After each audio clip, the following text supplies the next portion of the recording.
guys, this is Gosu. Today I just wanted to talk about a big KvK. This looks like it's wrapping up right now. It's a KvK with 1960 versus 1093.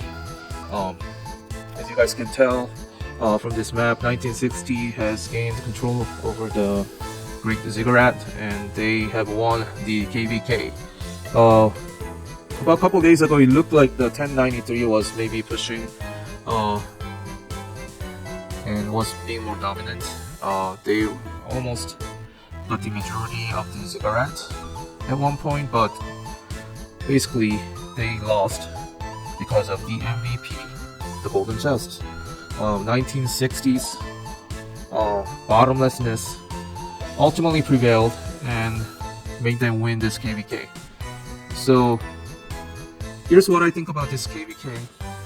So 1093 is undoubtedly the most skillful kingdom in this game. Actually, not many kingdoms utilize much skills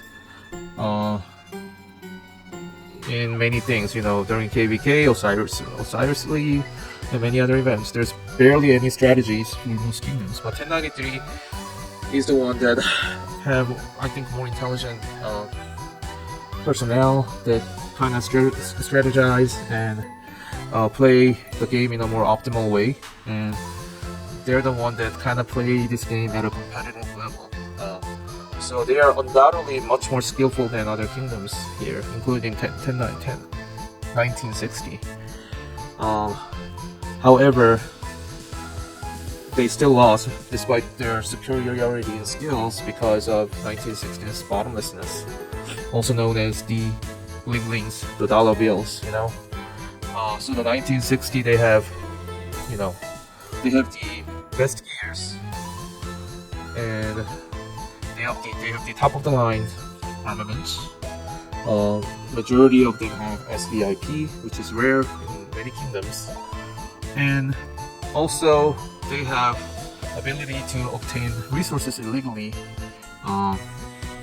Basically, it looks like unlimited amount. So they have a bottomless resource. They have top of the line gears, and only thing that's kind of limiting them at that point is the speed ups. But they also have bottomless speed ups because of the golden chest. I just watched Cortex's stream right now, and he has confirmed that during off season he has made more than 3,000 days of speed ups. Just from golden chest alone. So that's kind of crazy how you can gain 3,000 days of speed ups in just like a month or 2 months. That's probably like at least 10 times or even 20 times more than what the normal competitive aces get. Okay, so truly the 1960 has no way to get joined because they can buy resources illegally, unlimited amounts. They gain thousands of speed ups. That's more than 10 to 20 times more than any other kingdoms in the game. And they have the top of the gears. They have the best gears. They have the best tech. So even if they're not as skillful, they can sustain longer. They can have more advantage in efficiency in the battles. So as long as they can sustain, they have even number of camps on their side, it's gonna be very difficult for them to lose. They just have bottomless speed ups and resources.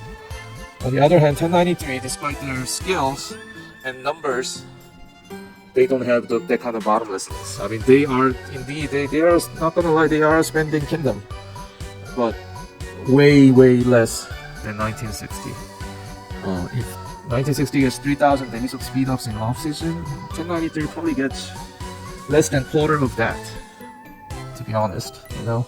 So their ability to sustain, especially with lower quality gears and tech, is much less. So they kind of had to push 1960 out earlier, in a more dominant way, and kind of kick them out of Kingsland and go on a defensive mode for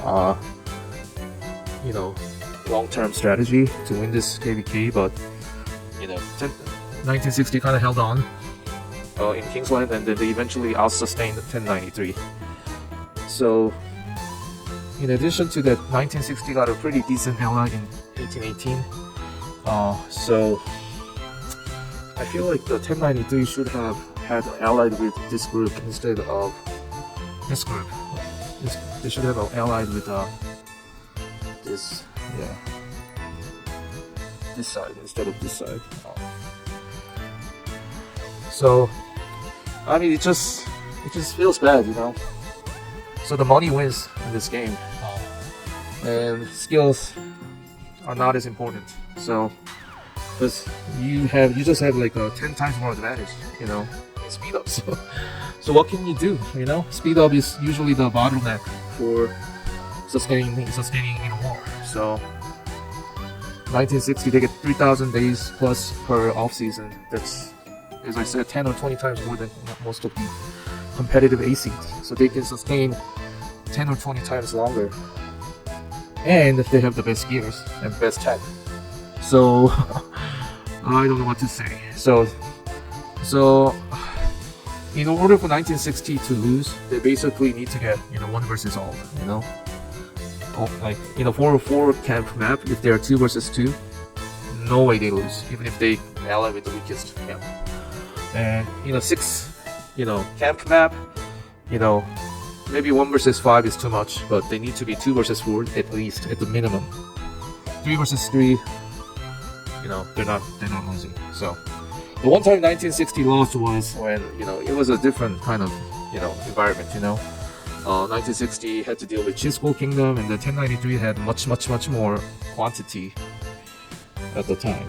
So nowadays, if, you know, 1960 gets even number of allies, there's no way they lose, because just the way that they can sustain forever, it's not fair. So I really believe that golden chest needs to be nerfed, because it's the single most important thing that enables 1960 the way they fight, the bottomlessness, and that in turn enables pilots to be played 24/7, because they don't have to worry about speed ups. So if they cannot control illegal, you know, resource selling, then at least they should have some kind of limitations. But there's no limitations whatsoever in 1960, you know, KvK. So they're gonna win every single KvK. So either, you know, people start to wake up and realize how unfair advantage they have, and just go 1 versus all, destroy them, or just suffer to 1960 forever, or just dodge the Q when 1960 Qs, you know. So people need to wake up and realize what the F is going on. 2377, they probably have the second most amount of golden chest in this game, and they still couldn't compete with 1960. So you guys just don't understand how stacked they are. 3,000 days per off season. That's insane, okay? So there's no way to compete. Like, it's not even fair, okay? So either golden chest needs to get nerfed, or the 1960 has to get 1 versus all before they start losing KvKs. So yeah, just keep being a victim to 1960, you know, or just show them like a taste of their medicine. Go all versus 1 against 1960 next time. You know, I mean, it's not fair, you know. So anyways, I just wanted to give you my analysis on what's going on, and I hope something gets fixed where, you know, they just don't fight bottomlessly because of money spent, you know. So alright, take care guys.